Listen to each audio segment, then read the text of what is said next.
What's up, everyone? Hope you're doing well. So, the July numbers just came out for the big Bitcoin funds, the ETFs, and the headline says Bitcoin had a good month. Money finally came back in. But I look at the actual breakdown, and Bitcoin didn't win July, Ethereum did. And Ethereum's funds are way smaller than Bitcoin's, so that shouldn't happen. Let me show what I mean, and then we'll get to the chart because there's one price that decides everything from here. Quick background in case you're new to this. These ETFs are just funds that big investors and regular people use to buy Bitcoin through their normal brokerage account. So when money flows into them, someone's buying. When money flows out, someone's selling. It's a pretty clean way to see what the big money is doing. In July, $172 million came in. That's the first positive month since April, and before that, it was ugly. June alone had $4.5 billion leave, worst month of the year. So the big selling stopped, that's real, and it's good news. But watch how the month ended. Thursday, $233 million came in, best day in 3 weeks. Then Friday, $265 million left. So those 2 days cancelled out and then some. Okay, so here's what I actually want to show you. Ethereum's funds took in $365 million in July. Bitcoin took in $172 million. So Ethereum got more than double. And that's odd because Bitcoin funds are much bigger. Around $79 billion versus a small fraction of that for Ethereum. So the small one pulled in twice the money as the big one. That's not normal. And it wasn't a fluke week. Ethereum had money coming in 4 weeks in a row. Bitcoin had 3, then lost money in the final week. XRP 2, smaller amounts, but that was its 5th positive month this year. Now here's the one that surprised me most. Add up the whole year, Bitcoin's funds are down $5.3 billion. XRP is up $343 million.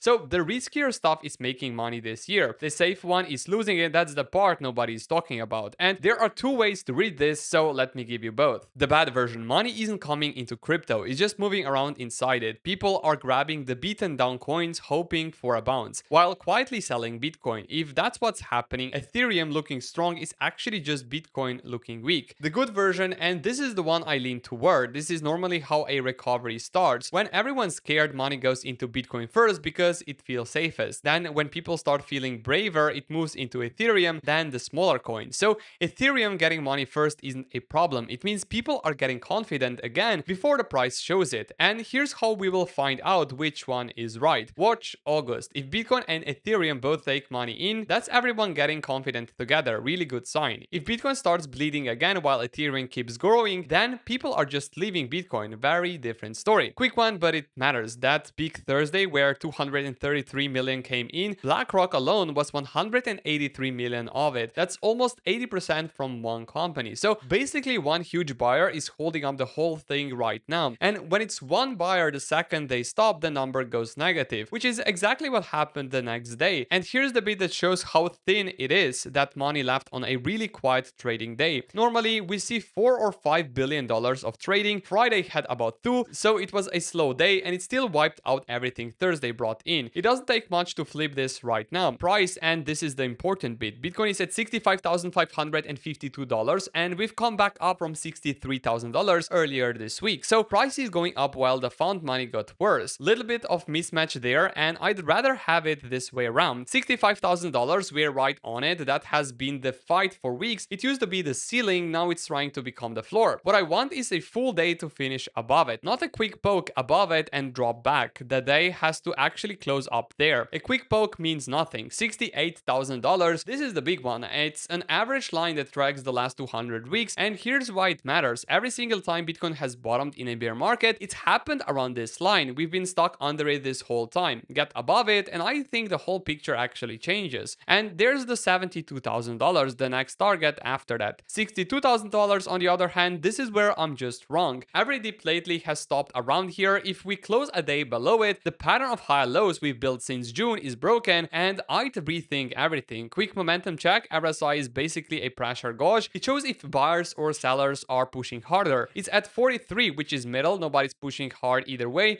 so there's room to move. What I want to see is it get above 50 and stay there. It crossed above before and fell back, so the crossing on its own doesn't mean much. Staying above, it's what counts. And fear is at 28. People are still nervous while price goes up. I actually like that. It means nobody's excited yet. So it's pretty simple. I want $65,000 $62,000 to hold, and if we close below $62,000, I'm wrong and I step back. That's honestly why I keep a stop sitting under $62,000 instead of just guessing. I use BTunix for that. Links in the description if you want the sign up bonus. So let me put all together. The heavy selling has stopped, but buying is thin, and it's basically one big company doing it. Bitcoin's losing the money raised to Ethereum and XRP right now. Price is holding up, there's room to run, and people are still nervous, which is usually a decent place to be. What would make me confident? Bitcoin money staying positive in August next to Ethereum, RSI holding above 50, and a day closing above $68,000. What would make me wrong? A day closing below $62,000. My call this week is $65,000 holds. That's what I think happens. I will open the next video and tell you if I got it right. None of this is financial advice, by the way. It's just how I'm reading it. Do your own research and manage your risk, please. And if you want to trade with us, the first link in the description gets you $23 just for signing up on BTunix. You don't even need to deposit. Put in 100 and you get another 20 on top. First link down below, by the way. And let me know in the comments, do you think that Ethereum thing is good news or a warning? I'm genuinely curious. Thank you so much for watching. Like the video, subscribe to the channel if you haven't already, and I will talk to you guys in the next video.